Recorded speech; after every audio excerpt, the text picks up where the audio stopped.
நற்செய்தி வாசகம். வல்லவராம் கடவுள் எனக்கு அரும்பெரும் செயல்கள் செய்துள்ளார். தாழ்நிலையில் இருப்போரை உயர்த்துகிறார். லூக்கா எழுதிய தூய நற்செய்தியிலிருந்து வாசகம். அதிகாரம் 1, இறைவசனங்கள் 39 முதல் 56. மரியா புறப்பட்டு யூதேய மலை நாட்டில் உள்ள ஓர் ஊருக்கு விரைந்து சென்றார். அவர் செக்கரியாவின் வீட்டை அடைந்து எலிசபெத்தை வாழ்த்தினார். மரியாவின் வாழ்த்தை எலிசபெத்து கேட்டபொழுது அவர் வயிற்றில் இருந்த குழந்தை மகிழ்ச்சியால் துள்ளிற்று. எலிசபெத்து தூய ஆவியால் முற்றிலும் ஆட்கொள்ளப்பட்டார். அப்போது அவர் உரத்த குரலில், பெண்களுக்குள் நீர் ஆசி பெற்றவர், வயிற்றில் வளரும் குழந்தையும் ஆசீர் பெற்றதே. என் ஆண்டவரின் தாய், என்னிடம் வர நான் யார்? வாழ்த்துரை என் காதில் விழுந்ததும் என் வயிற்றில் உள்ளே குழந்தை பேருவகையால் துள்ளிற்று.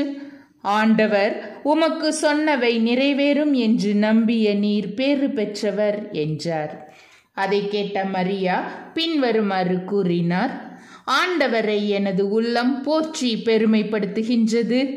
என் மீட்பராம் கடவுளை நினைத்து எனது மனம் பேருவகை கொள்கின்றது. ஏனெனில் அவர் தம் அடிமையின் தாழ்நிலையை கண்ணோக்கினார். இது முதல் எல்லா தலைமுறையினரும் என்னை பேறு பெற்றவர் என்பர். ஏனெனில் வல்லவராம் கடவுள் எனக்கு அரும்பெரும் செயல்கள் செய்துள்ளார். தூயவர் என்பதே அவரது பெயர். அவருக்கு அஞ்சி நடப்போருக்கு தலைமுறை தலைமுறையாய் அவர் இரக்கம் காட்டி வருகின்றார். அவர் தம் தோள் வலிமையை காட்டியுள்ளார். உள்ளத்தில் செருக்குடன் சிந்திப்போரை சிதறடித்து வருகின்றார். வலியோரை அரியணையில் நின்று தூக்கி எறிந்துள்ளார். தாழ்நிலையில் இருப்போரை உயர்த்துகிறார். பசித்தோரை நலன்களால் நிரப்பியுள்ளார். செல்வரை வெறுங்கையராய் அனுப்பிவிடுகிறார்.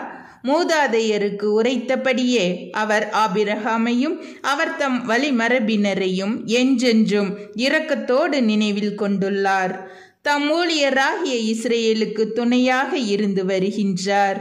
மரியா ஏறக்குறைய 3 மாதம் எலிசபெத்தோடு தங்கியிருந்த பின்பு தம் வீடு திரும்பினார்.